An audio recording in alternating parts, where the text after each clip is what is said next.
السلام علیکم ورحمۃ اللہ وبرکاتہ ان الحمد للہ نحمده ونستعینه ونستغفره ونؤمن به ونتوکل علیہ ونعوذ باللہ من شرور انفسنا ومن سیئات اعمالنا من يهده الله فلا مضل له ومن يضلل فلا هادي له وأشهد أن لا إله إلا الله وحده لا شريك له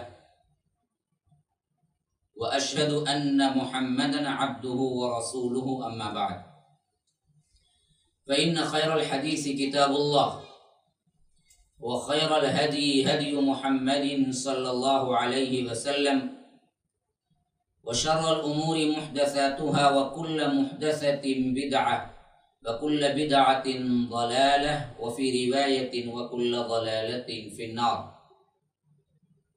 فأعوذ بالله السميع العليم من الشيطان الرجيم من همزه ونفثه ونفخه وتلك حجتنا آتيناها إبراهيم على قومه نرفع درجات من نشاء إن ربك حكيم عليم اللهم أرنا الحق حقا وارزقنا اتباعه وأرنا الباطل باطلا وارزقنا اجتنابه اللهم علمنا ما ينفعنا وانفعنا بما علمتنا وارزقنا علما رب اشرح لي صدري ويسر لي أمري واحلل عقدة من لساني يفقه قولي. اس اللہ کے نام سے ابتدا جس کے ناموں کی کوئی انتہا ہی نہیں. ولو ان ما في الارض من شجرة اقلام والبحر يمده من بعده 7 ابحر ما نفدت کلمات اللہ. اس ذات اقدس پر کروڑوں درود و سلام ہوں جو تمام جہانوں کے لیے رحمت للعالمین بن کے آئے تھے. اللہم صلی علی محمد وعلی آل محمد کما صلیت علی ابراہیم وعلی آل ابراہیم انک حمید مجید وبارک علی محمد وعلی آل محمد کما بارکت علی ابراہیم وعلی آل ابراہیم انک حمید مجید. برادران اسلام، واجب الاحترام بزرگوں، دوستوں، عزیز ساتھیوں، لائق احترام ماؤں اور بہنوں، اللہ تبارک و تعالی کا بڑا ہی فضل و احسان ہے کہ اس نے ہمیں یہ توفیق عنایت کی کہ ہم اس کے کلام کے اہم ترین مضامین کو سمجھیں اور اللہ تبارک و تعالی کی کتاب جو کہ قیامت تک کے لیے ہدایت ہے اس کو رہنما بنائیں. اسی کے پیش نظر دورہ ترجمہ قرآن کا آغاز رمضان المبارک کے آخری عشرے میں ہوا اور وہ تسلسل کے ساتھ ہفتہ واری پروگرام میں تبدیل ہو کر MSLA لائیو ٹی وی کے ذریعے آپ کے سامنے آ رہا ہے.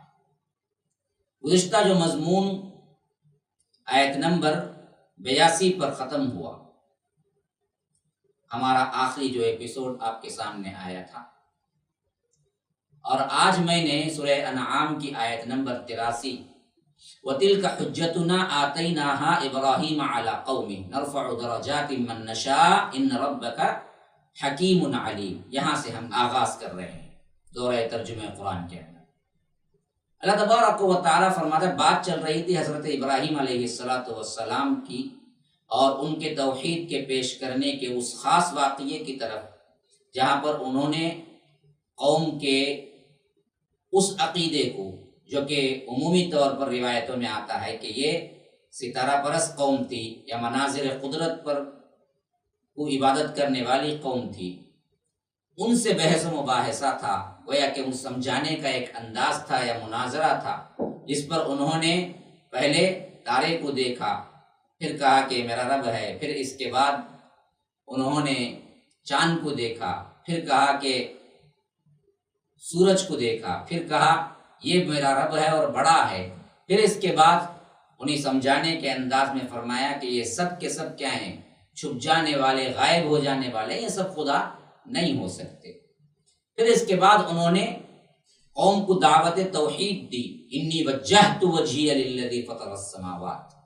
پھر اللہ تبارک و تعالی نے آخری میں امن کس کے لیے ہے اس آیت کو اس واقعے کے ساتھ جوڑتے ہوئے فرمایا کہ الذین آمنوا ولم یلبسوا ایمانہم بظلم اولئک لہم الامن وہم مہتدون۔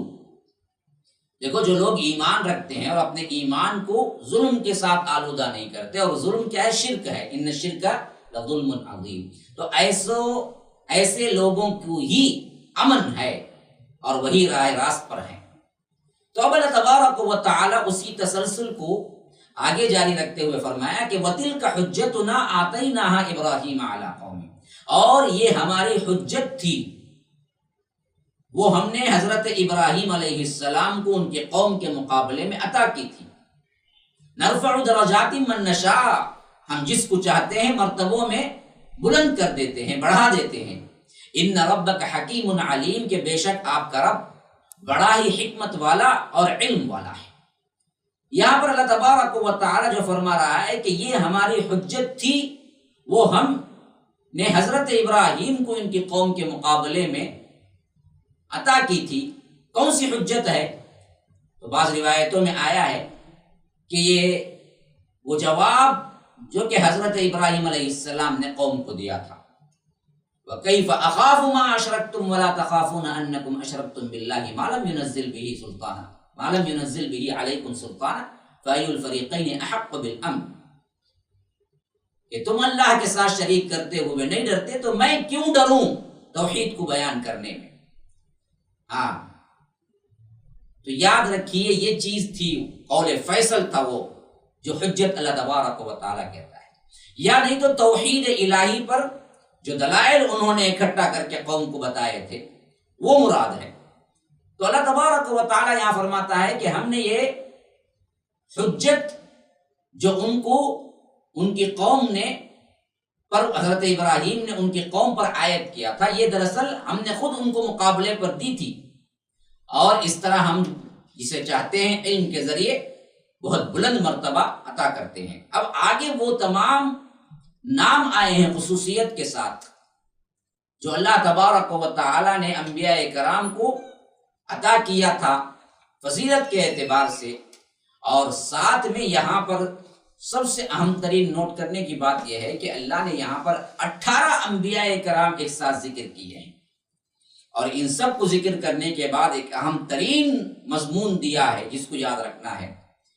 کئی جگہ قرآن میں ایسے گلدستے ہیں جہاں پر انبیاء کرام کے ناموں کا ہم گلدستہ کہہ سکتے ہیں، جہاں پر رب العالمین نے کئی انبیاء کو ایک ہی آیت میں اور ایک ہی جگہ ذکر کیا ہے۔ ایک جگہ ہم اس سے پہلے بھی پڑھ آئے ہیں سورہ مائدہ کے ابتدا میں، وہاں پر بھی تقریباً 10-11 نام اللہ تبارک و تعالیٰ نے اکٹھے ذکر کیے تھے انبیاء کرام کے، لیکن سب سے زیادہ بہترین گلدستہ اور بڑا یہاں پر ہے جو 18 انبیاء کرام کا اللہ تبارک و تعالیٰ نے ذکر کیا ہے۔ ان ربک علیم حکیم، ان ربک حکیم علیم، کہ اللہ تبارک و تعالیٰ بڑا حکمت والا اور علم والا ہے۔ فرمایا کہ وَوَهَبْنَا لَهُ إِسْحَاقَ وَيَعْقُوبَ، اور ہم نے ان کو اسحاق دیا، یعقوب دیا، یعنی پیدل پہ بیٹا، بیٹے کے بعد اس کا پوتا، دونوں کی بشارت ایک ساتھ دے دی۔ اور ایک ساتھ دینے پر بعض علماء یہ بھی کہتے ہیں کہ مطلب یہ تھا کہ دونوں کی پیدائش کو آپ اپنی آنکھوں سے بھی دیکھیں گے، یعنی بیٹا اسحاق پیدا ہوگا اور ان کا بیٹا یعقوب پیدا ہوگا، اور یعقوب کو بھی آپ دیکھیں گے، آپ کی زندگی ہی میں آپ کا پوتا یعقوب بھی پیدا ہو جائے گا۔ یہ دراصل اللہ تبارک و تعالیٰ کی بشارت تھی۔ تو فرمایا کہ وَوَهَبْنَا لَهُ، حضرت ابراہیم کو ہم نے عطا کیا تھا اسحاق و یعقوب، یہ اسحاق کو بھی، پھر ان کے پیچھے ان کے بیٹے یعقوب کو بھی۔ کُلًّا ہدینا ونوحا ہدینا، فرمایا کہ ہر ایک کو ہم نے ہدایت دی، اور اس سے پہلے کے زمانے میں ہم نے نوح کو بھی ہدایت، یعنی اس سے پہلے جو نسل جس سے چلی آ رہی تھی یہ ہدایت کا سلسلہ یہ حضرت نوح پر تھا۔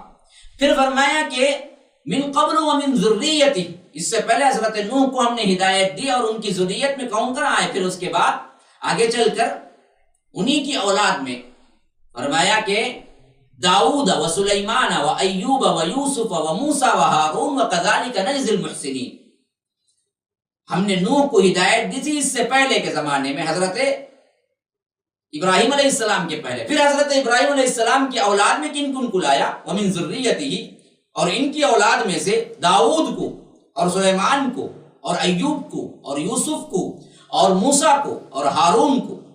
وَكَذَلِكَ نَجْزِي الْمُحْسِنِينَ، اور اسی طرح ہم نیک کام کرنے والوں کو، نیکوکاروں کو اجر دیا کرتے ہیں علیہم الصلاۃ والسلام. فرمایا کہ پھر وہ زکریا و یحییٰ و عیسیٰ و الیاس، اور حضرت زکریا کو اور یحییٰ کو اور عیسیٰ کو اور الیاس کو علیہم السلام، کل من الصالحین، سب کے سب نیک لوگ تھے. وہ اسماعیل والیسع و یونس و لوط، اور اسی طرح حضرت اسماعیل کو اور حضرت یسع کو اور حضرت یونس کو اور حضرت لوط کو. وَكُلًّا فَضَّلْنَا عَلَى الْعَالَمِينَ، اور ہر ایک کو ہم نے تمام جہاں والوں پر فضیلت عطا کی تھی. یہ اتنے نام اللہ تبارک و تعالی نے ذکر کیے.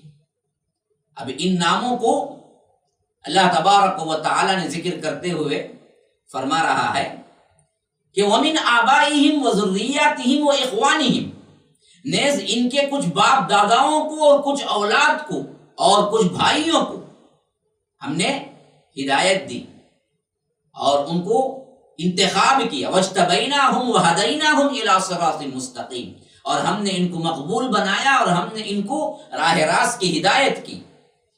فرمایا کہ ذَلِكَ هُدَى اللَّهِ يَهْدِي بِهِ مَن يَشَاءُ مِنْ عِبَادِهِ، اللہ کی ہدایت ہی ہے جس کے ذریعے اپنے بندوں میں سے جس کو چاہے اس کو ہدایت کرتا ہے.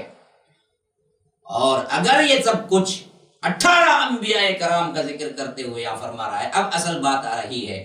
ذَلِكَ هُدَى اللَّهِ يَهْدِي بِهِ مَن يَشَاءُ مِنْ عِبَادِهِ، اللہ کی ہدایت ہی ہے جس کے ذریعے اللہ اپنے بندوں کو جس کو چاہے ہدایت کرتا ہے. وَلَوْ أَشْرَكُوا لَحَبِطَ عَنْهُمْ مَا كَانُوا يَعْمَلُونَ، کہ فرمایا کہ دیکھو ان تمام انبیاء کرام بھی اگر شرک کرتے تو یہ کچھ تمام اعمال اکارت ہو جاتے ان کے بھی. یہ حضرات بھی اگر فرضاً تصور کر لیا جائے تو شرک کرتے تو جو کچھ یہ اعمال کرتے تھے وہ سب کے سب اکارت جاتے، سب کے سب بیکار ہو جاتے. ہما شما کا کیا اعتبار؟ اتنے بڑے بڑے بڑے انبیاء کرام اور ایک ساتھ 18 انبیاء کرام کا ذکر کرتے ہوئے فرمایا اللہ تبارک و تعالی نے دیکھو شرک اتنا بڑا گناہ ہے کہ اگر ان میں سے کوئی کرتا تو ان کے اعمال بھی غارت ہے. یہ ہے خطرناکی بتانے کے لیے اللہ تبارک و تعالی نے یہاں پر ذکر کیا ہے 18 انبیاء کرام. آپ کو معلوم ہونا چاہیے کل قرآن میں انبیاء اور رسل کے نام 25 آئے ہیں. 25 انبیاء اور رسل کے نام میں سے یہاں پر 18 کا ذکر کر کے اللہ تبارک و تعالی کہہ رہا ہے کتنا بڑا مجموعہ ہے. اور کہہ کیا رہا ہے؟ فرمایا کہ وَلَوْ أَشْرَكُوا، اگر یہ بھی شرک کرتے لَحَبِطَ عَنْهُمْ مَا كَانُوا يَعْمَلُونَ، ان کے عمل بھی جو کچھ بھی وہ کیے سب کے سب غارت ہو جاتے، بیکار ہو جاتے. اور سورہ زمر میں خالص خطاب اللہ کے رسول صلی اللہ علیہ وسلم سے کرتے ہوئے فرمایا وَلَقَدْ أُوحِيَ إِلَيْكَ وَإِلَى الَّذِينَ مِن قَبْلِكَ لَئِنْ أَشْرَكْتَ لَيَحْبَطَنَّ عَمَلُكَ. دیکھو اگر آپ بھی شرک کرتے نا، یاد رکھو کہ آپ کے تمام اعمال بھی غلط ہو جاتے. یا رب لَيَحْبَطَنَّ عَمَلُكَ، سب کے سب عمل غارت ہو جاتے. تو شرک ایک ایسا گناہ ہے جو تمام اعمال کو غارت کر دیتا ہے. اور اس کی خطرناکی بتلانے کے لیے یہاں پر اللہ تبارک و تعالی نے 18 انبیاء کرام کے نام بتائے. میں ایک علمی بات یہاں پر کرتا چلوں. بقیہ جو 7 انبیاء کرام ہیں، کسی شاعر نے اس کو اس طرح یوں جوڑا ہے: ادریس، ہود، شعیب، صالح وکذا. ادریس، ہود، شعیب، صالح وکذا.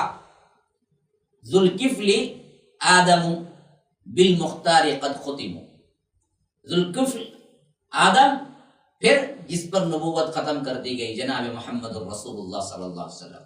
یہ ایک شعر ہے، یہ ایک شعر کے اندر 7 انبیاء کرام، بقیہ جتنے نام ہیں سب لا لیے ہیں. اس طرح یہ 18 انبیاء کرام کو یاد رکھیں. وَتِلْكَ حُجَّتُنَا سے آپ یاد رکھ لیں 18 انبیاء، اور ساتھ میں اس شعر کو یاد رکھ لیں کہ ادریس، ہود، شعیب، صالح وکذا. ذوالکفل آدم بالمختار قد ختموا، تو 25 انبیاء کرام آپ ایک ساتھ یاد رکھ سکتے ہیں۔ تو اب اللہ تبارک و تعالیٰ نے فرمایا کہ وَلَوْ أَشْرَكُوا لَحَبِطَ عَنْهُمْ مَا كَانُوا يَعْمَلُونَ، کہ دیکھو جو کوئی بھی کیا ہے اس میں سے شرک کرتے، ان سب لوگوں کو، وہ سب انبیاء کرام بھی اگر شرک کرتے، جو کہ محال ہے، تصور ہی نہیں کیا جا سکتا، لیکن پھر بھی اگر ہوتا ایسا تو جو کچھ یہ اعمال کرتے تھے وہ سب کے سب اکارت ہو جائیں گے۔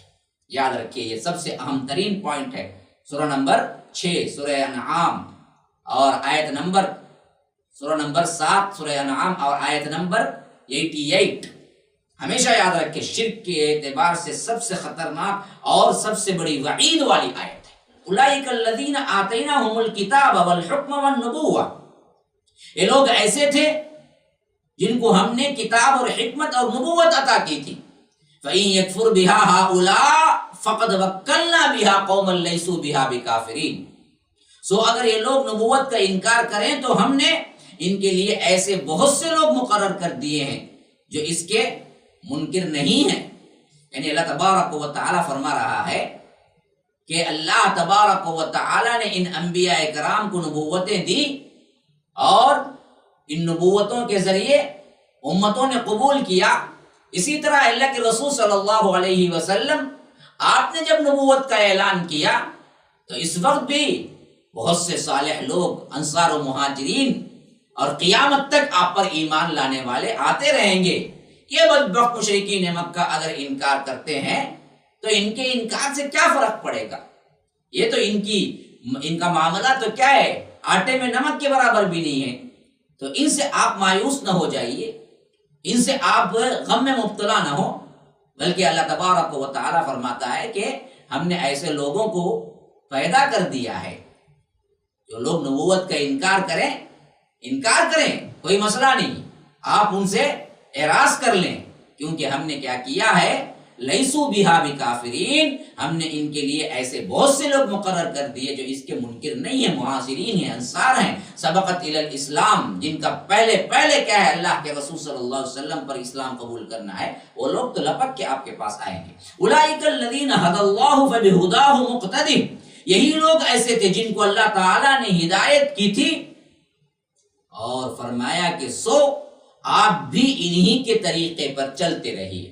حد اللہ فبہداہ مقتدی، فرمایا کہ یہ وہ لوگ ہیں جن کا ذکر ہم نے اوپر کیا، یہ سب اللہ کی طرف سے ہدایت پر تھے، اللہ نے انہیں ہدایت پر رکھا، ہدایت دی، تو اللہ کے رسول صلی اللہ علیہ وسلم آپ بھی انہی کے طریقے پر چلتے رہیے۔ فبہداہ مقتدی قل لا اسألکم علیہ اجرا، آپ کہہ دیجئے صاف صاف کہ تم سے میں کوئی معاوضہ طلب نہیں کرتا، یہ میں کام جو کر رہا ہوں وہ صرف اور صرف اللہ رب العالمین کے لیے کر رہا ہوں، ان هو الا ذکر للعالمین، یہ تو صرف تمام جہاں والوں کے لیے ایک نصیحت ہے، ان کے واسطے ایک اعلان ہے، ایک انذار عام ہے، ایک تبشیر ہے، یہ اصل کام ہے میرا۔ دراصل کیا ہے، تمہارے سے اس کا اجر کا طالب نہیں ہوں، تم سے میں پیسہ نہیں مانگتا ہوں، یہ ہے اصل تبلیغ اور دعوت کا مرکزی مضمون۔ مجھے کوئی صلہ نہیں چاہیے، جو آخرت میں اللہ تبارک و تعالی کے پاس ہے وہی کافی ہے، تو کسی پیغمبر نے ان سے کچھ نہیں مانگا۔ پھر فرمایا اللہ تبارک و تعالی نے وما قدر اللہ حق قدرہ، اور ان لوگوں نے اللہ کی جیسی قدر کرنا واجب تھی ویسی قدر نہ کی۔ اذ قالوا ما انزل اللہ علی بشر من شیء، جبکہ انہوں نے ایسا کہہ دیا، کیا کہہ دیا کہ اللہ نے کسی انسان پر کوئی چیز یعنی کوئی کتاب نازل ہی نہیں کی۔ قل، اللہ کے رسول صلی اللہ علیہ وسلم آپ کہہ دیجئے من انزل الکتاب الذی جاء بہ موسیٰ، آپ ان سے ذرا کہیے یا پوچھئے وہ کتاب کس نے نازل کی تھی جس کو موسیٰ لائے تھے۔ ارے بدبختو، جب تم نے کہہ دیا کہ اللہ نے کسی بشر پر کوئی کتاب نازل ہی نہیں کی، پھر حضرت موسیٰ کو بھی مانتے ہو، یہودیوں کی طرف اشارہ ہے، کیونکہ ان بدبختوں نے اللہ کے رسول صلی اللہ علیہ وسلم پر نازل کردہ کتاب قرآن سے انکار کیا اور کہا کہ ہم نے تو کبھی نہیں سنا کسی بشر پر کوئی کتاب نازل ہوئی۔ تو اللہ ان کو جھنجھوڑتے ہوئے پوچھتا ہے، اللہ کے رسول ذرا ان سے پوچھئے من انزل الکتاب الذی جاء بہ موسیٰ، حضرت موسیٰ علیہ السلام پر کس نے کتاب نازل کی؟ جو ولایت ہے، اس کے اندر کیا تھا؟ نور و ہدی للناس، اس کے اندر نور تھا، روشنی تھی، ہدایت تھی لوگوں کے لیے۔ یجعلونہ قراطیس تبدونہا وتخفون کثیرا، اور لوگوں کے لیے اس میں ہدایت تھی جس کو تم، خاص کر وہ چیز ایسی تھی نا جی، وہی صرف نہیں تھی، وہ الواح کی شکل میں تھی نا، اسی لیے فرمایا قراطیس تبدونہا وتخفون کثیرا، کہ فرمایا کہ اوراق میں تم نے اسے رکھ چھوڑا ہے، باقاعدہ قرطاس، ورق اس کی جمع ہے قراطیس، فرمایا کہ یہ تمہارے پاس لکھی ہوئی باقاعدہ شکل میں موجود ہے، جس کو ظاہر کرتے ہو اور تم بہت سی باتیں اس کی چھپا بھی لیتے ہو۔ یہ تمہاری اپنی خصلت ہے بدبختو، جو کتاب تم خود مانتے ہو، اس کتاب کا حال، اس کے ساتھ اس کا سلوک کیا ہے؟ جو مطلب کی بات ہے وہی بتاتے ہو، اور جو مطلب کی نہیں ہے اس کو عوام سے تم چھپا لیتے ہو۔ آج بھی علماء سو کا یہی کردار ہے، قرآن نعرہ لگائیں گے، حدیث کا بھی نعرہ لگا لیں گے، لیکن عوام کو وہی بات بتلائیں گے جو ان کی پسند کی ہو، ان کے خلاف کی ہو تو عوام کو نہیں بتائیں گے۔ دلائل شرک کے لحاظ سے ان کے عقلوں کو بتانے کے لیے دور دراز کی گھما پھرا کر بھی کوئی آیت ان کو مل جاتی ہے تو اولا کے فٹ کریں گے، دیکھو یہاں تو کیا ہے، وابتغوا الیہ الوسیلہ کہا تو وسیلہ پکڑو، اولیاء کو پکارو، حالانکہ وہاں وہ مطلب ہی نہیں ہے۔ لیکن پورا قرآن جو توحید سے بھرا ہوا ہے، ان آیتوں کو یہ علماء سو عوام کے سامنے بیان نہیں کرتے اور بتاتے نہیں کہ دیکھو اللہ رب العالمین نے یہ بھی کہا ہے۔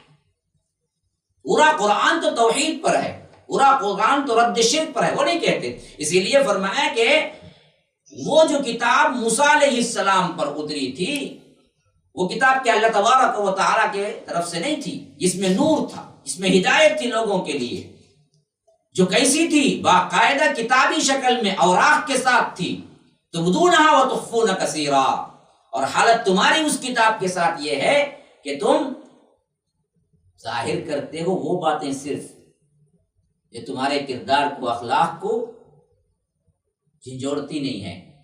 تم برائی میں رہنا پسند کرتے ہو، شرک میں رہنا پسند کرتے ہو، جو اپنے مطلب کی ہوتے وہ بتاتے ہو۔ وتخفون کثیرا، لیکن چھپاتے تم بہت ہو تورات میں بھی۔ وعلمتم ما لم تعلموا انتم ولا آباؤکم قل اللہ ثم ذرهم فی خوضهم یلعبون، اور تم بہت سی ایسی باتیں بتائی گئی ہیں جن کو تم نہ جانتے تھے اور نہ تمہارے بڑے۔ وعلمتم ما لم تعلموا انتم ولا آباؤکم قل اللہ ثم ذرهم فی خوضهم یلعبون، کہ اللہ تبارک و تعالی فرماتا ہے کہ اور تم کو بہت سی ایسی باتیں بتائی گئی ہیں جن کو تم نہ جانتے تھے، نہ تمہارے باپ دادا بڑے جانتے تھے، بس آپ کہہ دیجئے قل اللہ ثم ذرهم فی خوضهم یلعبون، اللہ تبارک و تعالی نے نازل فرمایا ہے یہ کتاب، پھر ان کو ان کے خرافات میں پڑے رہنے دیجئے، کھیلتے رہنے دیجئے۔ آپ کا اعلان تو برحق اعلان ہے، آپ سیدھے سیدھے کہہ دیجئے کہ یہ دراصل رب العالمین نے مجھے یہ کتاب نازل کی ہے، مانتے ہو تو مانو، نہیں اپنے خرافات میں رہتے ہو، اپنے ہی کیا ہے مسائل میں گرے رہتے ہو، اپنے ہی کھیل کود میں گرے رہتے ہو، تو یاد رکھو تم صریح ترین ضلالت میں ہو۔ ثم ذرهم فی خوضهم، اس آیت کی تفسیر کے مطابق معلوم ہوتا ہے کہ یہود سے خاص طور پر خطاب کیا جا رہا ہے، اور اس کتاب کو جو کہ وہ برابر اوراق میں رکھتے تھے، جس کو کچھ ظاہر کرتے تھے بہت کچھ چھپا لیتے تھے، وہ صفت کو خاص طور پر اللہ تبارک و تعالی یہاں ظاہر کر رہا ہے اور بتا رہا ہے کہ یہ کام تمہارا ہو رہا ہے، لیکن اس رسول کو یہ اعلان کے طور پر کہہ دیا گیا کہ یہ اللہ کی طرف سے نازل کردہ یہ کتاب ہے، اگر تم کو ماننا ہے تو مانو، نہیں تو ثم ذرهم فی خوضهم یلعبون، کہ یہ کیا ہیں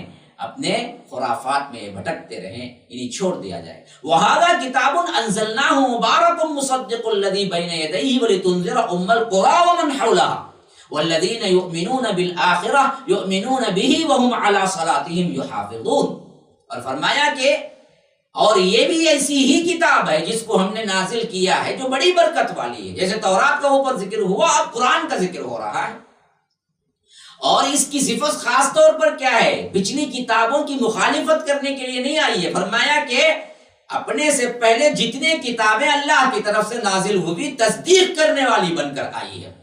صدق الذی بین یدیہ، جو کتابیں نازل ہو گئی ہیں جو تمہارے سامنے ہے تورات، ان سب کی تصدیق کرتی ہوئی یہ کتاب قرآن آئی ہے. اور فرمایا کہ وَلِتُنذِرَ أُمَّ الْقُرَىٰ، تاکہ آپ مکے والوں کو ڈرائیں. معلوم ہوا کہ پہلے مخاطب جو تھے وہ دراصل پہلے مخاطب جو تھے وہ مکے والے تھے. اسی واسطے مکے کا ایک نام ام القریٰ بھی ہے. اصل میں قریہ کہتے ہیں بستی کو، اور بستی کی جمع، قریہ کی جمع ہے قریٰ، اور کہتے ہیں ماں کو.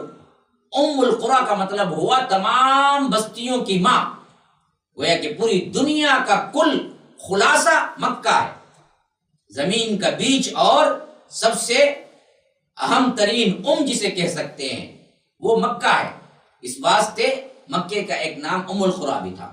تو اس نام کا ذکر یہاں اللہ تبارک و تعالیٰ کر رہا ہے کہ وَلِتُنذِرَ أُمَّ الْقُرَىٰ وَمَنْ حَوْلَهَا، آپ مکے والوں کو ڈرائیں اور اس کے آس پاس والوں کو ڈرائیں. ہاں، یہ خصوصیت سے خطاب ہے، ورنہ تو پوری دنیا کے لیے اللہ کے رسول نذیر اور بشیر بن کے آئے تھے.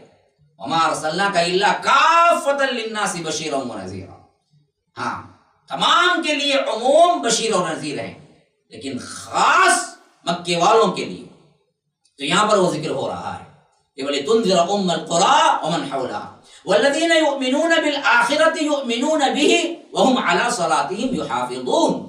یہ فرمایا کہ جو لوگ آخرت کا یقین رکھتے ہیں ایسے لوگ اس پر ایمان لے آتے ہیں اور اپنی نمازوں پر مداومت اختیار کرتے ہیں. ہاں، جو لوگ ان باتوں کو مان لیتے ہیں ان کی صفت یہ ہے کہ وہ آخرت پر ایمان لاتے ہیں سب سے پہلے، اور آخرت پر ایمان لانے کا نتیجہ یہ نکلتا ہے تو یہاں کی زندگی میں نماز کبھی نہیں چھوڑتے. وَهُمْ عَلَىٰ صَلَاتِهِمْ يُحَافِظُونَ، کہ اللہ تبارک و تعالیٰ کی عبادت میں کبھی کوتاہی نہیں کرتے. جیسے آخرت کا یقین پختہ ہوگا نماز کی پابندی پختی ہوگی، جتنی آخرت کی یقین میں کمی ہوگی نماز سے اتنی ہی دوری ہوگی. پھر فرمایا وَمَنْ أَظْلَمُ مِمَّنِ افْتَرَىٰ عَلَى اللَّهِ كَذِبًا أَوْ قَالَ أُوحِيَ إِلَيَّ وَلَمْ يُوحَ إِلَيْهِ شَيْءٌ وَمَنْ قَالَ سَأُنزِلُ مِثْلَ مَا أَنزَلَ اللَّهُ. اس شخص سے زیادہ ظالم کون ہوگا جو اللہ پر جھوٹ تہمت لگائے یا یوں کہے کہ مجھ پر وحی آتی ہے حالانکہ اس کے پاس کسی بات کی بھی وحی نہیں آئی. یعنی ایک تو غلط نبوت کا دعویٰ کرنا، ایک ہے صحیح نبوت کو ٹھکرانا. دونوں ایک ہی درجے کے بڑے ظالم لوگ ہیں. اس لیے فرمایا وَمَنْ أَظْلَمُ مِمَّنِ افْتَرَىٰ عَلَى اللَّهِ كَذِبًا. اس شخص سے بڑھ کر ظالم کون ہوگا جو اللہ پر جھوٹ باندھے. کیا جھوٹ؟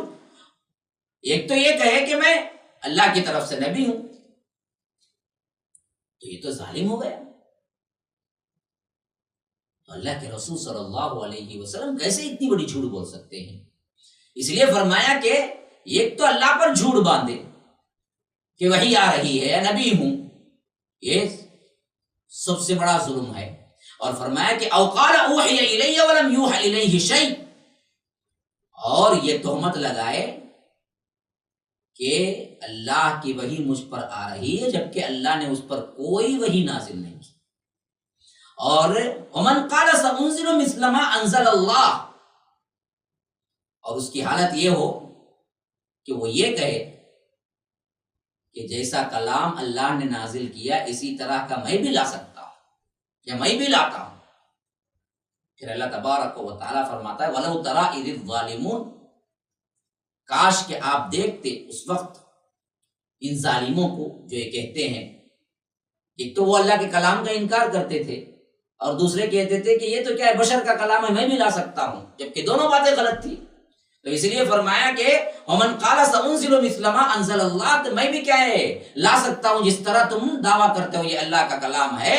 تو اس سے بڑا ظالم کوئی نہیں ہوگا. ایسے ظالموں کی حالت اس وقت آپ دیکھو گے اللہ کے رسول وَلَوْ تَرَىٰ إِذِ الظَّالِمُونَ، ان ظالموں کو آپ دیکھو گے کاش کہ اس وقت انہیں دیکھتے فی غمرات الموت، موت کی سختیوں میں جب یہ ہوں گے، روح نکالنے کے لیے فرشتے جب آ گئے ہوں گے فی غمرات الموت والملائکۃ باسطوا ایدیہم اخرجوا انفسکم، کہ جانیں نکالتے ہوئے فرشتے ہاتھ بڑھا بڑھا کے ان کے روح نکال رہے ہوں گے اور کہہ رہے ہوں گے آج خود اپنی جان اپنے جسم سے نکالو۔ اس وقت ان کی سختیاں جو ہوں گی ان کے ساتھ، کاش اس وقت آپ دیکھتے، ظالم لوگ موت کی سختیوں میں ہوں گے اور فرشتے اپنے ہاتھ بڑھا بڑھا کر کہہ رہے ہوں گے کہ ہاں اپنی جانیں نکالو، اخرجوا انفسکم، بڑھا رہے ہوں گے، اور یہ الفاظ بھی انہیں کیا ہے سختیوں کی طرح، سختیوں میں اور سختی اضافہ کرنے کے لیے کہہ رہے ہوں گے کہ نکالو اپنی جانیں۔ اور فرمایا کہ الیوم تجزون عذاب الہون بما کنتم تقولون علی اللہ غیر الحق وکنتم عن آیاتہ تستکبرون، آج تم کو ذلت کی سزا دی جائے گی اس سبب سے کہ تم اللہ کے ذمے جھوٹی باتیں لگایا کرتے تھے اور اللہ تبارک و تعالی کی آیات کے ساتھ تکبر کیا کرتے تھے۔ کیا مطلب تکبر؟ جھٹلانا، تکبر اعراض کرنا، تکبر جان کے بھی حق نہ ماننا۔ ہاں، کیونکہ حدیث میں آیا ہے کہ جب یہ الفاظ ادا ہوئے تو ایک صحابی نے پوچھا اللہ کے رسول، ہر بندہ اچھا کپڑا پہننا چاہتا ہے، اچھی زندگی گزارنا چاہتا ہے، کیا تکبر ہے؟ اللہ کے رسول صلی اللہ علیہ وسلم نے فرمایا کہ نہیں، ان اللہ جمیل یحب الجمال، اللہ تو خوبصورت ہے، خوبصورتی کو پسند کرتا ہے، یہ چیزیں نہیں ہیں۔ بعض لوگ اچھا لباس پہننا تکبر سمجھاتے ہیں، بعض لوگ اچھے طریقے سے رہنے کو کیا ہے غلط سمجھتے ہیں، حالانکہ یہ تکبر نہیں ہے۔ یہ تو فرمایا کہ ان اللہ جمیل یحب الجمال، اللہ تو خوبصورت ہے، خوبصورتی کو پسند کرتا ہے۔ الکبر، اصل تکبر کیا ہے؟ بطر الحق وغمط الناس، حق کا انکار کرنا، لوگوں کو ذلیل سمجھنا، یہ ہے وہ وکنتم عن آیاتہ تستکبرون، حق جانتے بوجھتے انکار کرنا۔ لوگوں کو پتا تھا لیکن یہ منکر بنے ہوئے تھے۔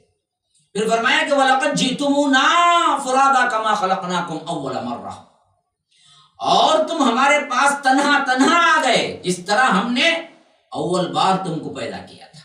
ہر ایک کو اکیلا جانا ہے نا جی اس دنیا سے، ہاں تنہا تنہا آنا ہے تمہیں، تب معلوم ہوگا اس وقت حالت کیا ہو رہی ہوگی۔ ہر ایک کو اپنا اپنا، فرادا اصل میں کیا ہے؟ فردن کی جمع ہے، جس طرح کیا ہے قرآن میں استعمال ہوا ہے سکارا، سکران کی جمع ہے، اور اسی طرح کسالا، کسلان کی جمع ہے۔ مطلب یہ ہے کہ تم علیحدہ علیحدہ ایک ایک کر کے میرے پاس آؤ گے، اس وقت نہ تمہارے ساتھ تمہارا مال ہوگا، تمہارے اولاد ہوں گے، تمہارے جھوٹے و معبود نہیں ہوں گے جن کو تم اللہ کو چھوڑ کر مددگار سمجھ بیٹھے تھے یا پکارتے تھے۔ ان سب میں سے کوئی چیز تمہیں نفع نہیں دے گی، وہاں حساب کے لیے اکیلے آنا پڑے گا، اور موت بھی جب بلائے گی تمہیں تو اس وقت بھی وہاں پر بھی تم اکیلے آنا پڑے گا۔ اسی لیے فرمایا کہ فرادا کما خلقناکم اول مرہ، جس طرح ہم نے اول بار تمہیں پیدا کیا تھا۔ اور وَتَرَكْتُمْ مَا خَوَّلْنَاكُمْ وَرَاءَ ظُهُورِكُمْ، اور جو کچھ ہم نے تم کو دیا تھا اس کو بھی اپنے پیچھے چھوڑ آؤ گے۔ جتنی دنیا چاہے اکٹھے کر لو قبر میں، لیکن نہ الماری ہے نہ کفن میں جیب ہے کہ تم کچھ لے کے جاؤ، سب چھوڑ کے آنا پڑے گا۔ جو کچھ بھی تمہیں عطا ہوا تھا یا کمایا تھا، سب کچھ سب چھوڑ کے تمہیں اکیلے آنا پڑے گا، سب پیچھے رہ جائے گا۔ وراء ظہورکم، تمہارے ہی پیچھے رہ جائے گا۔ وما نرى معكم شفعاءكم الذين زعمتم انهم فيكم شركاء، اللہ تبارک و تعالی کہتا ہے اور ہم تو تمہارے امرا، تمہارے ان شفاعت کرنے والوں کو بھی نہیں دیکھتے جن کو تم دعویٰ کرتے تھے کہ وہ ہمارے معاملے میں شریک ہیں۔ اللہ تعالیٰ اس وقت ان لوگوں کی عقل ٹھکانے لانے کے لیے یہ الفاظ کہے گا، کہاں بھائی تم جن کو پکارتے تھے، قادر ولی، کالے شاہ ولی، موسیٰ شاہ قادری، غوث اعظم، ہاں وہ بھی ہم نے نہیں دیکھتے ہیں نا بالکل تمہارے پاس، تمہارے شفاعہ کہاں گئے؟ وما نرى معكم شفعاء، ہم تو دیکھتے نہیں ہیں تمہارے اولیاء جن کو تم سمجھ بیٹھے تھے کہ یہ بہت بڑے مددگار ہیں، کہاں ہیں؟ اب تو تم اکیلے آئے ہو میرے پاس۔ زعمتم انہم فیکم شرکاء، تمہارا زعم میں باطل یہ تھا کہ تمہارا خیال یہ تھا کہ یہ ہمارے شریک ہیں، یہ بچا لیں گے۔ تو اللہ کہتا ہے لقد تقطع بینکم وضل عنکم ما کنتم تزعمون، وہ تمہارے معاملے میں شریک ہیں جن کو تم سمجھ بیٹھے تھے، واقعی تمہارے پاس اب کوئی چیز نہیں ہے۔ لقد تقطع بینکم، تمہارے آپس میں تو ہم نے قطع تعلق کر دیا، کاٹ دیا ہر رشتے کو، اور وہ تمہارا جو دعویٰ تھا وہ سب کا سب گیا ہے، بالکل بیکار گیا، تم سے گزرا ہوا گیا، باطل ہو گیا۔ اس دعوے میں تم پڑے ہوئے تھے۔ اللہ تبارک و تعالی اگلی آیتوں میں اپنی خلاقیت کا اظہار کر کر، ربوبیت کا اظہار کر کر الوہیت کی طرف دعوت دے رہا ہے کہ بدبختو، بنانے والا میں ہوں، دینے والا میں ہوں، میرا کھاتے ہو، میری سانس میری ہوا ہے جس سے تم جیتے ہو، لیکن بدبختو عبادت دوسرے کی کرنے پہ تیار ہو جاتے ہو، عقل نہیں آتی۔ تو اسی لیے فرمایا کہ ان اللہ فالق الحب والنوى یخرج الحی من المیت ومخرج المیت من الحی ذالکم اللہ فانا تؤفکون۔ فرمایا کہ دیکھو، بے شک اللہ تعالی دانے کو اور گٹلیوں کو پھاڑنے والا ہے، وہی ہے جو فالق الحب والنوى، ہر دانے کو جو زمین سے نکالتا ہے، اور وہ چھوٹی سی کمزور سی بین جو زمین کو پھاڑ کے باہر نکلتی ہے۔ اور اسی طرح فرمایا کہ یخرج الحی من المیت ومخرج المیت من الحی، وہ جاندار کو بے جان سے نکال لاتا ہے اور بے جان کو جاندار سے نکالنے والا ہے، وہی ہے۔ ذالکم اللہ فانا تؤفکون، اللہ تعالیٰ کا یہ ہے وہ کام، سو تم کہاں الٹے چلے جا رہے ہو، کہاں پھرے جا رہے ہو، کہاں اللہ کی توحید سے منہ موڑ رہے ہو۔ جاندار میں سے بے جان کو، بے جان میں سے جاندار کو، ہاں، انڈے میں سے چوزے کو نکالتا ہے، مردہ پڑی ہوئی زمین سے لہلاتے کھیت نکالتا ہے، زندہ انسانوں کو ایک حکم پہ مارتا ہے۔ تو یہ ہے اللہ تبارک و تعالی کی حاکمیت اور خود مختاریت۔ اور اسی طرح فرمایا فالق الاصباح، وہی ہے جو صبح کا نکالنے والا ہے، وجعل اللیل سکنا والشمس والقمر حسبانا، اور اسی نے رات کو راحت کی چیز بنایا ہے اور سورج اور چاند کو حساب کے ساتھ مقرر کیا ہے۔ ذالک تقدیر العزیز العلیم، یہ ٹھہرائی ہوئی بات ہے ایسی ذات کی جو کہ قادر ہے اور بڑا علم والا ہے۔ یہ ہے اللہ تبارک و تعالی کی خلاقیت، وہی ہے جو اندھیرے میں سے صبح کو اجالا نکالتا ہے۔ کون ہے پھر دوسرا؟ اگر اللہ تبارک و تعالی ہمیشہ رات رکھ دے تو پھر کوئی مائی کا لال ہے جو دن نکال سکے؟ اللہ تبارک و تعالی ہمیشہ کا دن بنا دے تو پھر کون ہے جو رات لا سکے؟ تو یہ سب اللہ تبارک و تعالی کے اختیارات ہیں جو یہاں پر ذکر ہو رہے ہیں۔ رات کی تاریکیوں میں بدلنا اور پھر اس کے بعد ان تاریکیوں سے روشنی کو نکالنا تاکہ یہ لوگ صبح میں معاش کر سکیں، شام میں رات کو آرام سے سو سکیں۔ یہ سب تو کیا ہے؟ میرا اپنا آرڈر ہے۔ اور دنوں کے حساب کے لیے سورج کو مقرر کرنا، چاند کو مقرر کرنا، کیا یہ سب چیزیں تمہیں نہیں بتاتی کہ ان سب کا خالق ایک ہے؟ تو بدبختو پھر تم کہاں ہو جو کہ اللہ تبارک و تعالی کے ساتھ شریک ٹھہرانے کے لیے چلے ہو؟ فرمایا پھر وَهُوَ الَّذِي جَعَلَ لَكُمُ النُّجُومَ لِتَهْتَدُوا بِهَا فِي ظُلُمَاتِ الْبَرِّ وَالْبَحْرِ قَدْ فَصَّلْنَا الْآيَاتِ لِقَوْمٍ يَعْلَمُونَ، اور وہی ہے جس نے تمہارے لیے ستاروں کو پیدا کیا تاکہ تم ان کے ذریعے سے اندھیروں میں، خشکی میں اور دریا میں بھی راستے معلوم کر سکو۔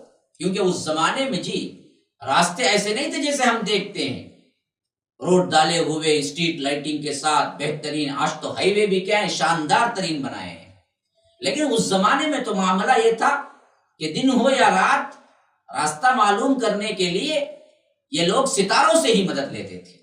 تو اللہ تبارک و تعالیٰ اس کو ذکر کرتے ہوئے فرما رہا ہے کہ وہی تو ہے جس نے تمہارے لیے ستاروں کو پیدا کیا تاکہ تم اس کے ذریعے لتہتدوا بہا فی ظلمات البر والبحر، اس کے ذریعے سے اندھیروں میں بھی، خشکی میں بھی اور بحر سمندر کے دریا میں بھی راستہ معلوم کر سکو۔ قد فصلنا الآیات لقوم یعلمون، بے شک ہم نے دلائل خوب کھول کھول کر بیان کر دیے ہیں ان لوگوں کے لیے جو خبر رکھتے ہیں، جو جانتے ہیں، جو پلٹ کے آنا چاہتے ہیں، جو عقل استعمال کرتے ہیں۔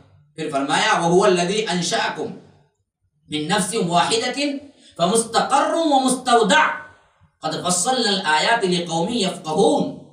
فرمایا کہ وہی ہے جس نے تم کو ایک شخص سے پیدا کیا، من نفس واحدہ، ایک آدم سے، پھر ایک جگہ زیادہ رہنے کی اور ایک جگہ تھوڑی دیر کے لیے اور رہنے کی جگہ بنائی. بے شک ہم نے دلائل خوب کھول کھول کر بیان کر دیے ان لوگوں کے لیے جو سمجھ بوجھ، فقہ، سمجھ اور سمجھ کے اعتبار سے سب سے اہم ترین چیز سبق لینا اس سے، وہ ہم نے کیا ہے بیان کر دیا ہے تمہارے لیے. جو سمجھ بوجھ رکھتے ہیں ان کے لیے ان میں بڑا اچھا بیان ہے، ہدایت ہے. تو یہاں پر فرمایا کہ فمستقر ومستودع. اب یہاں پر یہ بات سمجھنے کی ہے کہ مستقر کیا ہے اور مستودع کیا ہے. یعنی پرماننٹ، یا یوں سمجھیے کہ بہت دیر رہنے کی جگہ اور تھوڑی دیر رہنے کی جگہ.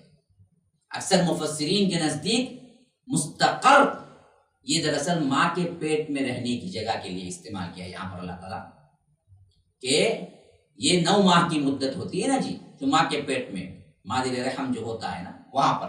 اور مستودع سے مراد یہ ہے کہ جو اصل باپ کی طرف سے جو صلب سے اللہ تبارک و تعالی نے انسان کی صحیح طور پر جو منی ہم کہہ سکتے ہیں اس کو وہاں سے نکال کر رحم مادر میں مستقر کرتا ہے. تو وہاں دراصل جو ہوتا ہے وہاں سے نکل کر جو یہاں آ کے مستقل 9 مہینے ٹھہرتا ہے، ان دونوں جگہوں کو مراد ہے، ایک مستقر ایک مستودع. علماء مفسرین کہتے ہیں کہ یہاں پر یہ مراد ہے کہ ایک تو وہ تھا جو جہاں پر وہاں وہ مستقلاً رہا، اور ایک وہ تھا جو کہ مادہ منویہ کی شکل میں وہ پہلے سے ہی انسان کے اندر رہا، جو ماں کے رحم میں جا کر پھر مستقر بنا، پھر وہاں سے وہ انسان نکل کے دنیا میں آیا. فرمایا کہ وَهُوَ الَّذِي أَنزَلَ مِنَ السَّمَاءِ مَاءً، وہی ہے جس نے آسمان سے پانی برسایا. فَأَخْرَجْنَا بِهِ نَبَاتَ كُلِّ شَيْءٍ فَأَخْرَجْنَا مِنْهُ خَضِرًا نُخْرِجُ مِنْهُ حَبًّا مُتَرَاكِبًا. وہی ہے جس نے آسمان سے پانی برسایا، پھر ہم نے اس کے ذریعے سے ہر قسم کے نباتات کو نکالا، ہر قسم کے غلے کو، ہر قسم کی چیز کو.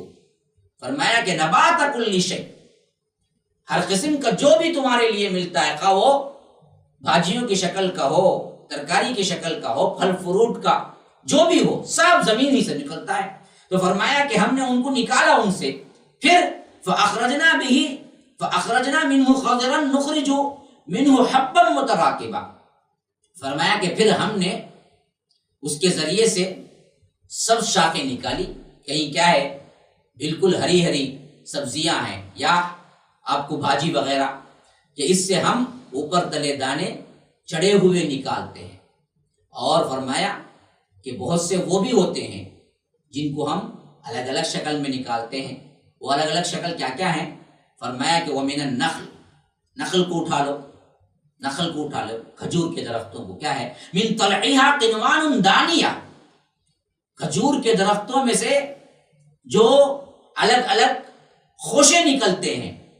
یہ دراصل کیا ہے؟ جو مٹی کے اندر سے نکلنے والے سرکاریاں ہیں، اس کے بالکل مختلف ہوتے ہیں. تو کیسے قدرتی مناظر ہیں دیکھیے. فرمایا کہ قنوان دانیۃ وجنات من اعناب والزیتون والرمان مشتبہ وغیر متشابہ. کھجور کے درختوں سے یعنی ان کے شاخوں سے خوشے نکالتے ہیں جو کہ نیچے کو لٹکنے کے لیے تیار ہوتے ہیں، اور انگوروں کے باغ اور زیتون اور انار، بعض ان سب میں ایک دوسرے سے ملتے جلتے ہیں اور کچھ ان میں سے ملتے جلتے نہیں ہیں. بہت سے پھل بہت سے پھلوں سے ملتے جلتے ہیں اور بہت سے پھل بالکل ڈیفرنٹ ہوتے ہیں، کسی سے ملتے نہیں ہیں، حالانکہ پانی سب کو ایک ہی جا رہا ہے. تو یہ سب کچھ زمین کے اندر یہ سسٹم کس نے رکھ دیا کہ ادھر کیا ہے نیمبو ہے کھٹا ہے، ادھر کیا ہے انار ہے میٹھا ہے، ادھر کیا ہے سیب ہے ذائقہ بالکل الگ ہے، ادھر بالکل پھنس ہے بالکل الگ ہے ذائقہ، ادھر بھاجیاں ہیں اور ادھر کیا ہے درخت پر ناریل ہے کھجور ہے، اتنے اقسام. اور نیچے جو ہو رہا ہے آپ نے بیج پیرا اور پانی ہی ڈالا، لیکن ہر ایک سے الگ الگ زاویے کے جو شکل، صورت، خوشبو، ذائقہ، یہ سب جو تبدیل کر رہے ہیں، عقل نہیں ہے تمہیں؟ انظروا الی ثمرہ اذا اثمر وینعی ان فی ذلکم لآیات لقوم یؤمنون۔ فرمایا ہر ایک کے پھل کو دیکھو، جب وہ پھل بڑا ہوتا ہے، پھولتا ہے، اور اس کے پکنے کو دیکھو، ان سب میں دلائل ہے۔ بدبختو ذرا اس نظر سے دیکھو جس نظر سے دیکھنا ہے، تو اس میں سب آپ کو دلائل ملیں گے ان لوگوں کے لیے جو ایمان رکھتے ہیں۔ ہاں، ایمان کے ساتھ دیکھو تب آپ کو دلائل، ان فی ذلک لآیات لقوم یؤمنون، ان سب میں ایمان رکھنے والوں کے لیے بہت بڑی دلائل، نشانیاں ہیں۔ وجعلوا للہ شرکاء الجن وخلقهم وخرقوا له بنین وبنات بغیر علم سبحانہ وتعالی عما یصفون۔ فرمایا کہ اور لوگوں نے شیاطین کو اللہ تعالیٰ کا شریک قرار دے رکھا ہے، حالانکہ ان لوگوں کو اللہ ہی نے پیدا کیا ہے، اور ان لوگوں نے اللہ کے حق میں بیٹے اور بیٹیاں بلا سند کے مقرر کر لیے ہیں۔ فرمایا کہ سبحانہ، ہرگز بھی نہیں، اللہ پاک ہے ان چیزوں سے، برتر ہے ان باتوں سے جو یہ کرتے ہیں۔ تم نے کیا کیا؟ اب یہاں پر نوٹ کرنے کی بات ہے، فرمایا کہ ان لوگوں نے شرکاء الجن، شیاطین کو اللہ کا شریک بنا رکھا ہے۔ ہاں، حالانکہ وَخَلَقَهُمْ وَخَرَقُوا لَهُ بَنِينَ وَبَنَاتٍ بِغَيْرِ علم، حالانکہ ان لوگوں کو اللہ ہی نے پیدا کیا، اور ان لوگوں نے اللہ کے حق میں بیٹے اور بیٹیاں بلا سند کے مقرر کر دی۔ کیا بات ہے؟ پہلے تو یہ بات سمجھ لیجئے کہ یہ لوگ شیاطین کی عبادت کرتے ہیں، اللہ تبارک و تعالیٰ کہہ رہا ہے۔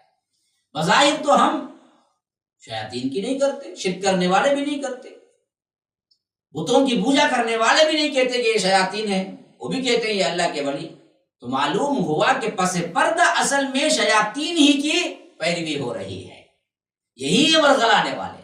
تو اس لیے فرمایا کہ یہ شیاطین کی پیروی کر رہے ہیں، شیاطین کو اللہ کا شریک ٹھہرا رہے ہیں، اور مشرکین مکہ بتوں کے ساتھ ساتھ ڈائریکٹ شیاطین کو بھی خدا مانتے تھے، جیسے یہاں بھی آج بھی بہت سے لوگ شیاطین کو رب مانتے ہیں، ڈرتے ہیں، اور اسی کی پیروی کرتے ہیں۔ اور اللہ تبارک و تعالیٰ نے اگلی بات جو فرمائی، وَخَلَقَهُمْ، اصل میں تو پیدا میں نے کیا ہے ان لوگوں کو، لیکن انہوں نے کیا کر دیا؟ خَرَقُوا لَهُ بَنِينَ وَبَنَاتٍ بِغَيْرِ علم، بغیر سند کے اللہ تبارک و تعالیٰ کے حق میں بیٹے اور بیٹیاں بنا دی۔ بدبختو تم نے کسی کو کیا ہے، یعنی فرشتوں کو ان کا عقیدہ تھا کہ اللہ کی بیٹیاں ہیں، اور حضرت عیسیٰ کے بارے میں ان بدبختوں نے اللہ کا بیٹا بنا دیا، اور یہودیوں نے اللہ تبارک و تعالیٰ کا بیٹا عزیر کو بنا دیا، اور بہت سو نے کیا ہے اپنے اپنے عقیدے کے مطابق اللہ کو اولاد بنا، اللہ کو اولاد تصور کر لیا۔ اور ہمارے اندر بھی یہ شرک دبی دبی زبان میں چلتا رہتا ہے۔ اللہ تبارک و تعالی ہم کو معاف فرمائے۔ یہی کی طرف اشارہ ہے اور کہتا ہے کہ اللہ تبارک و تعالی بڑا برتر ہے ان سب چیزوں سے جو یہ کام کرتے ہیں۔ بدیع السماوات والارض انا یکون له ولد ولم تکن له صاحبہ وخلق كل شیء وهو بكل شیء علیم۔ فرمایا کہ آسمان اور زمین کا بنانے والا بغیر کسی مثال کے، بغیر کسی مثال کے سب سے پہلے موجد یہ ہے رب العالمین، بدیع السماوات والارض۔ تو اللہ کہتا ہے انا یکون له ولد ولم تکن له صاحبہ، اللہ تعالیٰ کے اولاد کہاں ہو سکتی ہے، کیونکہ اس کی بیوی ہی نہیں ہے۔ بھائی بیوی ہو تو اولاد ہوگی نا، بیوی ہی نہیں ہے اللہ کی، ولم تکن له صاحبہ۔ بدبختو جب بیوی نہیں ہے تو اولاد کہاں سے آئے گی، حالانکہ اس کی کوئی بیوی نہیں ہے، اور اللہ تعالیٰ ہر چیز کو پیدا کیا ہے۔ وَخَلَقَ كُلَّ شَيْءٍ، پیدا کرنے والا ہر چیز کو رب ہے، تو اس کا بیٹا اور اس کی بیوی کہاں سے آئیں گی، سب اس کی مخلوق ہے، وہ صرف اکیلا خالق ہے، وہ تنہا ہے۔ وَهُوَ بِكُلِّ شَيْءٍ عَلِيمٌ، وہ ہر چیز کو خوب جانتا ہے۔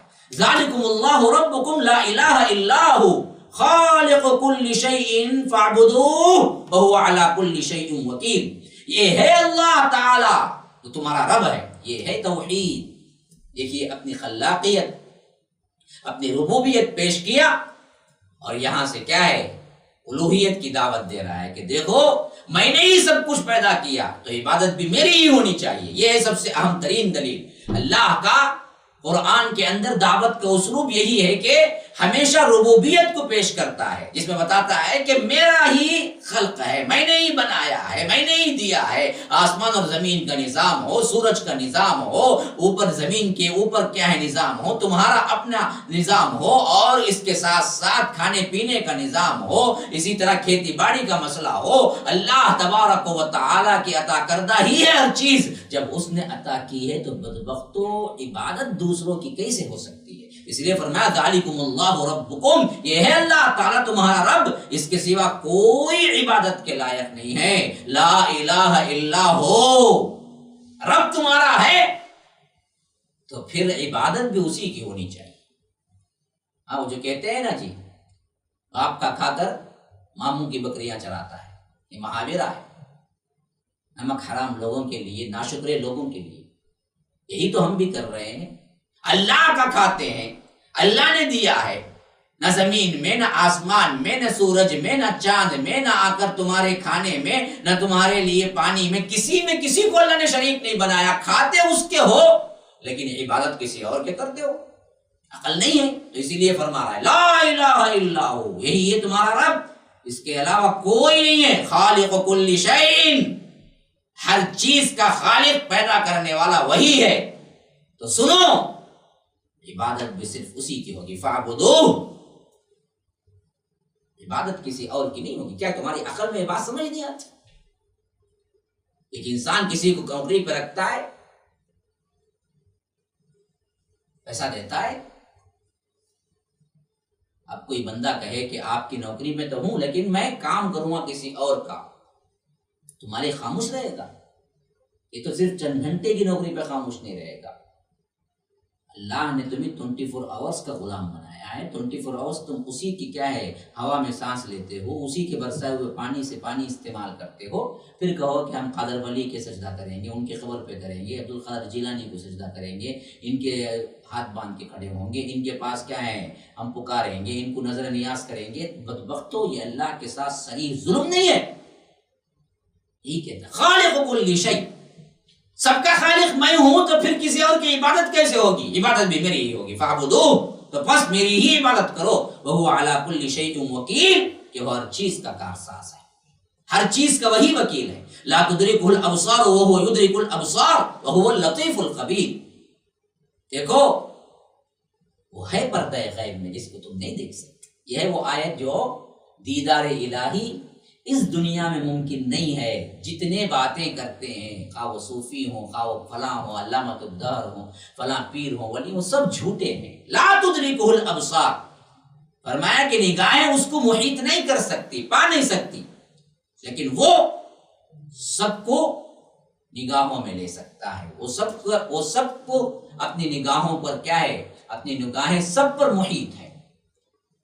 اپنے نظروں کے پوری دنیا اللہ کی نظروں کے سامنے ہے، وہ نگاہوں کو محیط ہو جاتا ہے، اور وہ بڑا ہی باریک بین باخبر ہے۔ وہو اللطیف الخبیر۔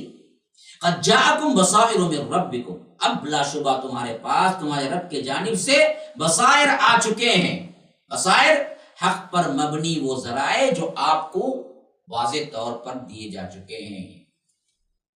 فرمایا کہ ھذا بصائر من ربکم، دوسری جگہ یہاں پر فرمایا کہ قد جاءکم بصائر من ربکم، اب تمہارے پاس واضح حق پہنچ چکے ہیں۔ تو اب ہونا کیا چاہیے؟ فمن ابصر فلنفسہ، سو جو شخص دیکھ لے گا وہ اپنا فائدہ کرے گا، جو اچھا بنے گا، ان بصائر سے فائدہ اٹھائے گا، تو یہ اس کے لیے اچھا ہے، اس کی قبر ٹھنڈی رہے گی۔ ہمارے اوپر کوئی تھوڑی احسان کر رہا ہے۔ ومن عمی فعلیہا، جو اندھا بنا رہے گا اس کا نقصان بھی اس پر ہوگا، اللہ کا کچھ نقصان نہیں ہے۔ وما انا علیکم بحفیظ، اور آپ کہہ دیجئے اللہ کے رسول میں تمہارا نگران نہیں ہوں،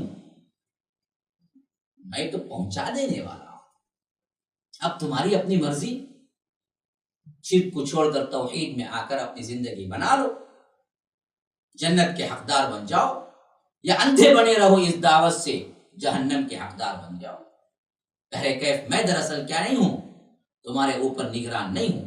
وَكَذَلِكَ نُصَرِّفُ الْآيَاتِ وَلِيَقُولُوا دَرَسْتَ وَلِنُبَيِّنَهُ لِقَوْمٍ يَعْلَمُونَ، اور ہم اس طور پر دلائل کو مختلف پہلوؤں سے بیان کرتے ہیں. یہ آیت پہلے بھی آ چکی ہے. نصرف الآیات، پھرا کر، گھما کر، ایک چیز کو خوشنما بنا کر، ایک جگہ الگ الگ طریقے سے، الگ الگ مثال دے کر اس توحید کو ہم سمجھا رہے ہیں، مختلف پہلوؤں سے بیان کرتے ہیں تاکہ یہ یوں کہیں گے کہ آپ نے کسی ان پڑھ سے لے لیا ہے.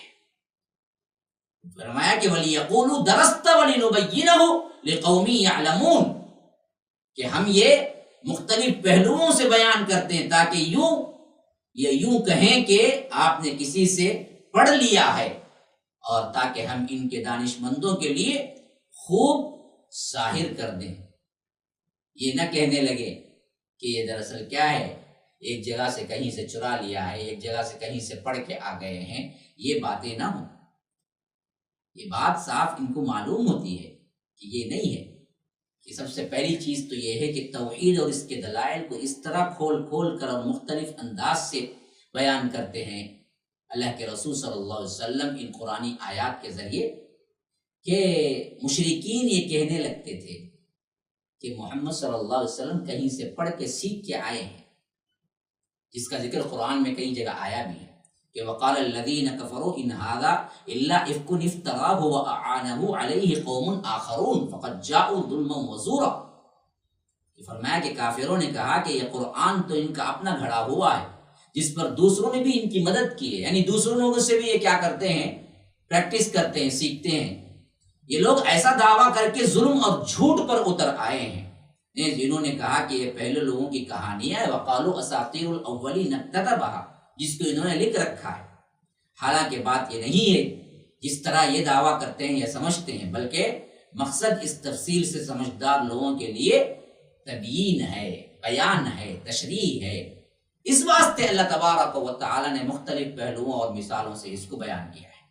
تو معلوم ہو گیا کہ بعض بدبختوں نے کیا کر دیا کہ اللہ کے رسول صلی اللہ علیہ وسلم نے جب قرآن پیش کیا، اس میں مختلف مثالیں آئی، تو ان لوگوں نے یہ کہنا شروع کر دیا وَلِيَقُولُوا دَرَسْتَ وَلِنُبَيِّنَهُ لِقَوْمٍ يَعْلَمُونَ. یہ مختلف پہلوؤں سے بیان کرتے ہیں تاکہ کیا ہے جی، یہ یوں کہیں کہ آپ نے کسی سے پڑھ لیا ہے، تاکہ ہم اس کو دانش مندوں کے لیے خوب ظاہر کرتے، عقل مندوں کے لیے واضح ہو جائے یہ بات. اس کے لیے ہم نے مختلف طریقوں سے سمجھایا ہے قرآن میں، لیکن ان لوگوں نے اس کو غلط معنی میں لیا اور یہ کہنے لگے کہ انہوں نے کسی سے سیکھ کے آ کر، کسی سے پڑھ کے آ کے، کسی سے درس لے کے آ کے ہم کو کہتے ہیں. حالانکہ بات وہ نہیں ہے، بلکہ یہ ہم نے پھرا کر اس واسطے بیان کیا ہے تاکہ یہ لوگ اچھی طرح سمجھ سکیں. تو فرمایا کہ اتبع ما اوحی الیک من ربک لا الہ الا هو واعرض عن المشرکین. آپ خود اس طریقے پر چلتے رہیے جس کی وحی آپ کے رب کے پاس سے آپ کی طرف آئی ہے، اور صاف کہہ دیا کہ اللہ کے سوا کوئی عبادت کے لائق نہیں. واعرض عن المشرکین، اور مشرکین کی طرف سے اعراض کر لیجیے. ولو شاء اللہ ما اشرکوا، اگر اللہ تبارک و تعالی کو منظور ہوتا تو یہ شرک نہ کرتے. لیکن فرمایا کہ وما جعلناک علیہم حفیظا، اے اللہ کے رسول صلی اللہ علیہ وسلم ہم نے آپ کو ان پر نگران نہیں بنایا. وما انت علیہم بوکیل، اور نہ آپ ان پر کیا ہیں، مختار ہیں، وکیل ہیں. نہ آپ وکیل ہیں ان کے لیے، نہ آپ نگران ہیں. آپ کا کام ہے پہنچا دینا. اب یہ لوگ دراصل بہت بڑا ہتھ کنڈا جو استعمال کرتے تھے نا، وہ یہ کہ اگر اللہ تبارک و تعالیٰ کو شرک پسند نہیں ہے اور اسی کا حکم چلتا ہے تو سب کو توحید والا کیوں نہیں بنا دیا؟ تو اللہ نے کہا کہ اللہ چاہتا تو بنا دیتا. وَلَوْ شَاءَ اللَّهُ مَا أَشْرَكُوا، اگر اللہ چاہتا تو یہ پورے کے پورے کوئی بھی شرک نہ کرتا، سب اللہ کے نیک بندے ہو جاتے. لیکن اللہ تبارک و تعالیٰ نے نہیں چاہا، اللہ تعالیٰ آزمانا چاہا. تو اللہ کے رسول آپ غم میں نہ رہیں، یہ اللہ نے وہ تقدیر بنا دیا. تو آپ نگران نہیں ہیں، آپ پہنچا دینا ہے بس. وما جعلناک علیہم حفیظا، آپ غم نہ کریں. یہ دراصل دھارس ہے اللہ کے رسول صلی اللہ علیہ وسلم کہ آپ غم میں مبتلا نہ ہو. آپ نگران نہیں ہیں، آپ کو پہنچا دینا ہے. اور نہ آپ کیا ہیں، وکیل ہیں ان کے، مختار ہیں کہ یہ ان کو مسلمان بنا کر ہی چھوڑنا، یہ بھی نہیں ہے. آپ کا کام صرف یہ ہے کہ پہنچا دینا ہے. اور اس کے ذریعے جو مان لیا وہ مان لیا۔ تو محمد الرسول اللہ صلی اللہ علیہ وسلم کے داعیانہ و مبلغانہ حیثیت کی وضاحت ہے کہ منصب رسالت کا تقاضا یہ ہے کہ آپ اس حد تک مکلف نہیں ہیں کہ وہ ایمان نہیں لائیں گے تو اللہ آپ سے پوچھے گا، نہ آپ کے پاس اختیار ہے کہ آپ مسلمان ہی بنا کے چھوڑیں۔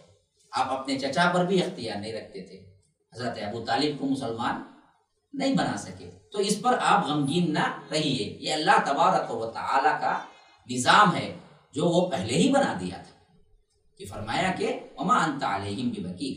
پھر اس کے بعد فرمایا کہ ولا تسبوا الذین يدعون من دون اللہ فیسبوا اللہ عدوا بغیر علم كذلك زينا لكل أمة عملهم ثم إلى ربهم مرجعهم فينبئهم بما كانوا يعملون۔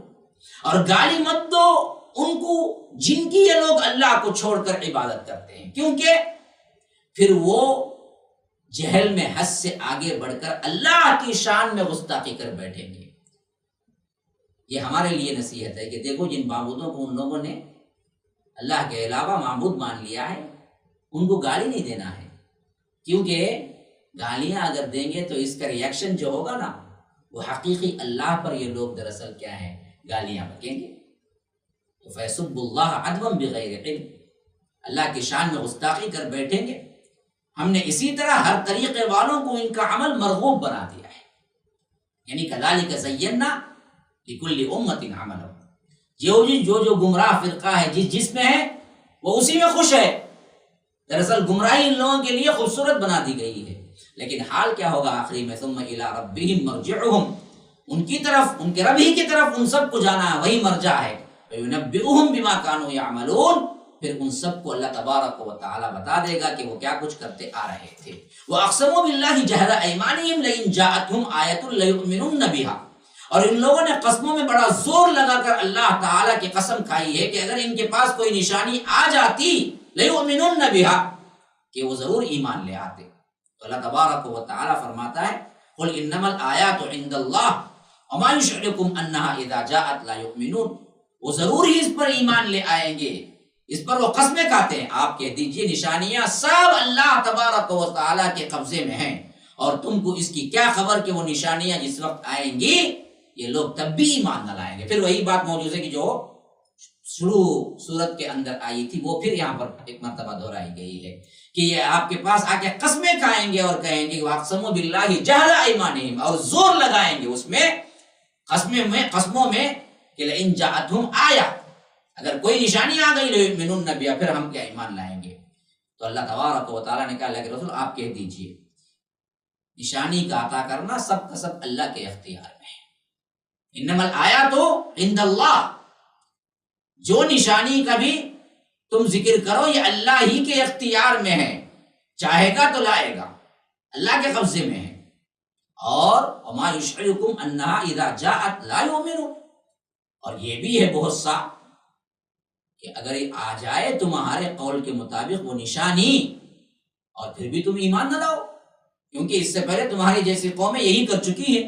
وَنُقَلِّبُ أَفْئِدَتَهُمْ وَأَبْصَارَهُمْ كَمَا لَمْ يُؤْمِنُوا بِهِ أَوَّلَ مَرَّةٍ وَنَذَرُهُمْ فِي طُغْيَانِهِمْ يَعْمَهُونَ، اور ہم بھی ان کے دلوں کو اور ان کے نگاہوں کو پھیر دیں گے جیسا کہ یہ لوگ اس پر پہلی مرتبہ ایمان نہیں لائے، ہاں، اور ان کی اس سرکشی کے عوض حیران رہنے دیں گے، انہیں اندھوں کی طرح بھٹکتے چلے جائیں۔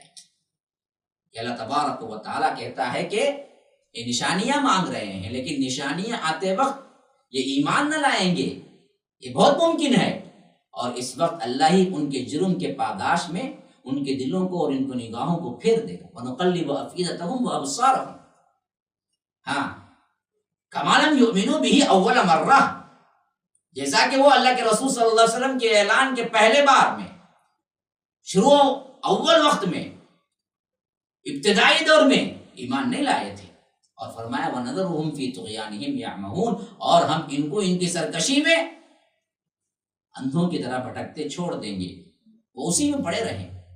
تو یاد رکھیے یہاں پر جو چیز اللہ تبارک و تعالیٰ بتاتا ہے وہ یہ کہ جب پہلی مرتبہ ایمان نہیں لائے تو اس وقت اس کا وبال ان پر اسی طرح پڑا کہ آئندہ بھی وہ ایمان نہیں لائیں گے، امکان ہی ختم ہو گیا۔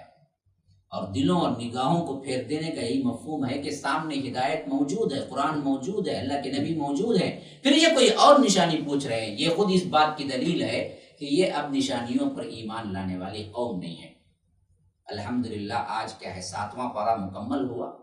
انشاءاللہ ہم اگلے ایپیسوڈ میں آپ کے سامنے 8واں پارہ شروع کریں گے۔ تب تک کے لیے اجازت دیجیے۔ هذا وباللہ التوفیق وصلی اللہ وسلم علی نبینا محمد۔ اسأل اللہ لی ولکم ولسائر المسلمین من کل ذنب فاستغفروه انه هو الغفور الرحیم۔